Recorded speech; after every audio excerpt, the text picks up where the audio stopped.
వారి ముఖంలో చిరునవ్వు ఉండాలనే కారణంతోనే 6 గ్యారెంటీలను ప్రవేశపెట్టడం జరిగిందన్నారు తెలంగాణ ఐటీ శాఖ మంత్రి దుద్దిల్ల శ్రీధర్ బాబు. తప్పకుండా 100 రోజుల్లో ఇచ్చిన హామీలను నెరవేరుస్తామన్నారు. అధికారంలోకి వచ్చిన 21 రోజులకే పథకాలను ప్రవేశపెట్టామని చెప్పుకొచ్చారు.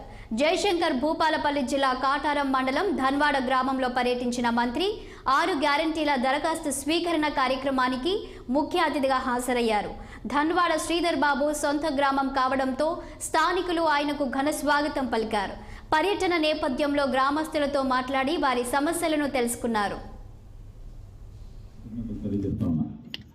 ఈరోజు ప్రజాపాలన కార్యక్రమం భాగంగా ఇప్పుడే జిల్లా కలెక్టర్ గారు చెప్పారు, ఎంపీపీ గారు చెప్పారు, సర్పంచ్ గారు, ఎంపీటీసీ గారు చెప్పారు. ఈరోజు ప్రజాపాలన కాంగ్రెస్ పార్టీ పాలన. ప్రజాపాలన ఏంటి? ప్రభుత్వం మీది, మీకు సంబంధించిన అనేక అంశాలను పరిష్కారం చేయాలి.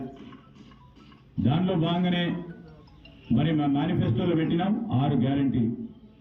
ఈ 6 గ్యారెంటీలకు సంబంధించి మరి 21 రోజు ఈరోజు ప్రభుత్వం ఏర్పాటై ఈ 21 రోజుల్లో మా మహిళా సోదరిమణులందరి ముఖాల్లో చిరునవ్వు చూడాలని 9వ తారీఖు నాడు ఉచిత బస్సు మహిళా సోదరిమణులందరికీ కల్పించినాం. చాలామంది అనుకున్నారు 2 నెలలు అవుతుందో, 6 నెలలు అవుతుందో, 8 నెలలు అవుతుందో.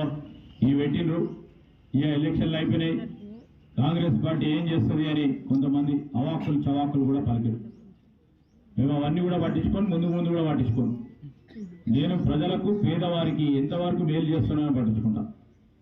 మీరందరూ కూడా చూసి అనేక సందర్భాల్లో ఇష్టారాజ్యంగా అడ్డగోలుగా కుటుంబం పైన మాట్లాడినా, మా తండ్రి గారి పైన మాట్లాడినా ఏం మాట్లాడలేదు. ఎందుకంటే మనం తలంచుకొని పేద ప్రజలకు సేవ చేయడానికి వచ్చిన కనుక అన్ని అవమానాలు పడిన ఈరోజు పేదవారికి ఈరోజు పని చేయాలి, ఒక బాధ్యత మా పైన ఉందని ప్రజాపాలనలో మరి ఉచిత బస్సు రవాణా సౌకర్యాన్ని కాంగ్రెస్ పార్టీ ఈరోజు మా మహిళా సోదరులందరినీ కూడా మీరు ఎక్కడికైనా పోవాలి, ఏడికి పోయినా రూపాయి ఖర్చు లేకుండా పోవాలని ఇప్పుడే సారక్క చెప్పింది.